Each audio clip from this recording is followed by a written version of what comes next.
നമ്മൾ കാരണം ഈ പ്രകൃതിയെ മലീമസമാകുന്ന ഒരു പ്രവർത്തനങ്ങളും നമ്മിൽ നിന്നുണ്ടായിക്കൂടാ. ഈ പ്രകൃതി എത്ര മനോഹരമാണ്, എന്ത് സുന്ദരമാണ് എന്റെ പ്രിയമുള്ളവരെ. നമ്മുടെ പ്രവർത്തികളാൽ, നമ്മുടെ കൈകളാൽ, നമ്മുടെ മൗനങ്ങളാൽ ഈ പ്രകൃതിയെ നമ്മൾ വികൃതമാക്കിക്കൂടാ. അതിനാരെയും അനുവദിക്കരുത്. അല്ലാഹുവിന്റെ റസൂൽ നബി മുഹമ്മദ് മുസ്തഫ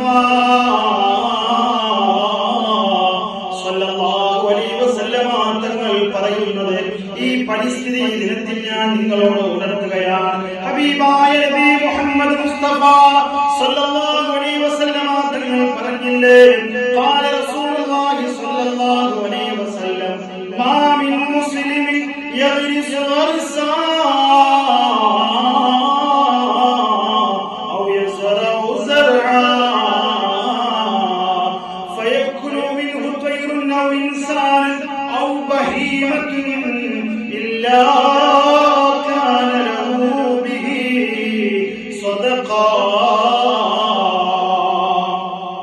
നമ്മൾ ഒരു മരം നട്ടു കഴിഞ്ഞാൽ, നമ്മൾ ഒരു മാവ് നട്ടു കഴിഞ്ഞാൽ, ഒരു പ്ലാവ് നട്ടു കഴിഞ്ഞാൽ അതിൽ നിന്നും ഉറവെടുക്കുന്നതായ ഫലങ്ങളുണ്ടല്ലോ, മാങ്ങയുണ്ടല്ലോ, ചക്കയാവട്ടെ, എന്ത് കൃഷിയാവട്ടെ, അത് മൃഗങ്ങൾക്ക് ഇങ്ങനെ ഭക്ഷിക്കുമ്പോ, മനുഷ്യന്മാർ അത് കഴിക്കുമ്പോ, നമ്മൾ കാരണം ഒരു മനുഷ്യന് ഒരു തണൽ ലഭിക്കുമ്പോ, ഒരു മൃഗത്തിനൊരു കൂടുണ്ടാക്കുവാനുള്ള ഒരു മരമായി അത് മാറുമ്പോ, എന്റെ പ്രിയമുള്ളവർ ചിന്തിക്കണം. എന്റെ പ്രിയമുള്ളവരെ, എത്ര സുന്ദരമാണ് നമ്മുടെ ഇസ്ലാം.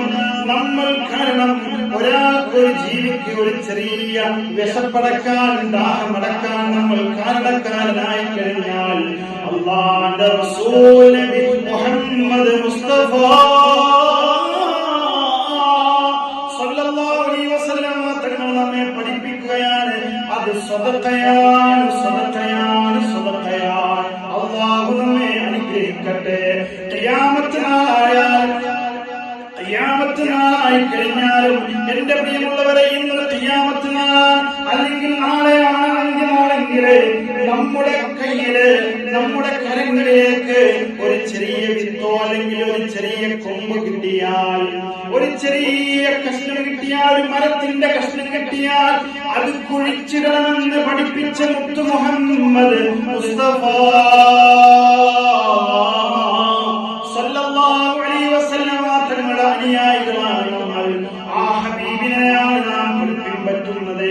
അതുകൊണ്ട് എന്റെ പ്രിയമുള്ളവരെ, മൻ കാനത ലഹു അർളുൻ ഫൽയസ്റഉഹാ ഫൽയസ്റഉഹാ.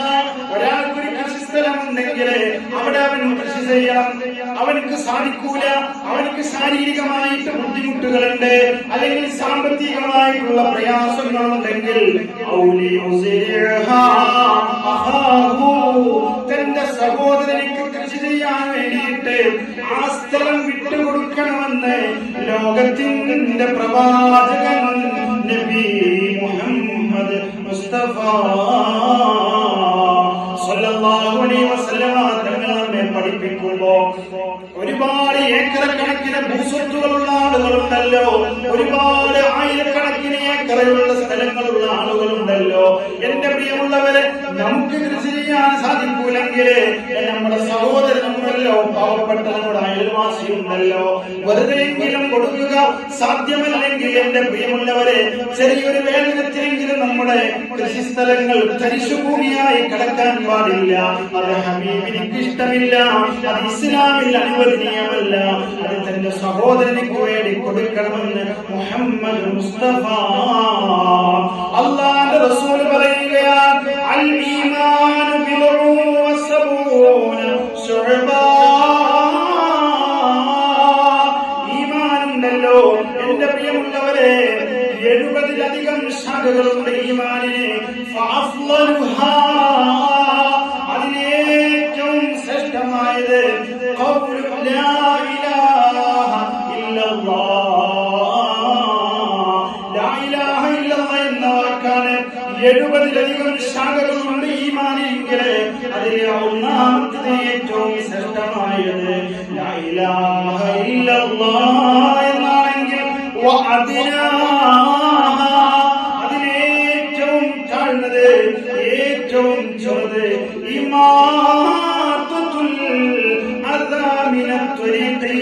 ഒരു വഴിയിൽ നിന്ന് നാം നടന്നു പോകുന്ന വഴിയിൽ നിന്ന് ഒരു കഷ്ണം, ഒരു ചെറിയ കല്ലുകളോ മുള്ളുകളോ എടുത്തു മാറ്റലാണ് മുത്ത് മുഹമ്മദ് മുസ്തഫ. ഒരു ചെറിയ മുള്ളുണ്ടെങ്കിൽ അല്ലെങ്കിൽ ഒരു ചെറിയ കാലുകൾക്ക് പ്രയാസമാകുന്ന എന്തെങ്കിലും അവൻ മ്ലേച്ഛമായ സാധനങ്ങളുണ്ടെങ്കിൽ അത് മാറ്റലാണ് ഈമാനിന്റെ പ്രൗഢി. ഈമാനിൽ ഏറ്റവും താഴ്ന്നത് മുത്ത് മുഹമ്മദ് മുസ്തഫ. ഹബീബായ നബി പറയുകയാണ്, ഇത്തഖുൽ മലാഇന തലാത. എന്റെ പ്രിയമുള്ളവരെ, ശാപത്തിന് കാരണമാകുന്ന 3 കാര്യങ്ങളെ നമ്മൾ ശ്രദ്ധിക്കേണ്ടതുണ്ട്. 3 കാര്യങ്ങൾ ശാപത്തിന് കാരണമാണ്. അൽ ബറാസ ഫിൽ മവാലിദി. എന്റെ പ്രിയമുള്ളവരെ, അൽ ബറാസ ഫിൽ മവാലിദി വഖാരിഅത്തി ത്വരീഖി വദ്ദില്ലി. ജലസ്രോതസ്സുകളുണ്ടല്ലോ, കിണറുകളുണ്ടല്ലോ, പുഴകളുണ്ടല്ലോ, അതിൽ മൂത്രമൊഴിക്കരുത്, മലമൂത്ര വിസർജനം നടത്തരുത്. അതിനെന്റെ പ്രിയമുള്ളവരെ, നമ്മുടെ മാലിന്യം തള്ളരുത്. ആളുകൾ നടക്കുന്ന വഴികളിലൂടെ മാലിന്യം തള്ളാൻ പാടില്ല.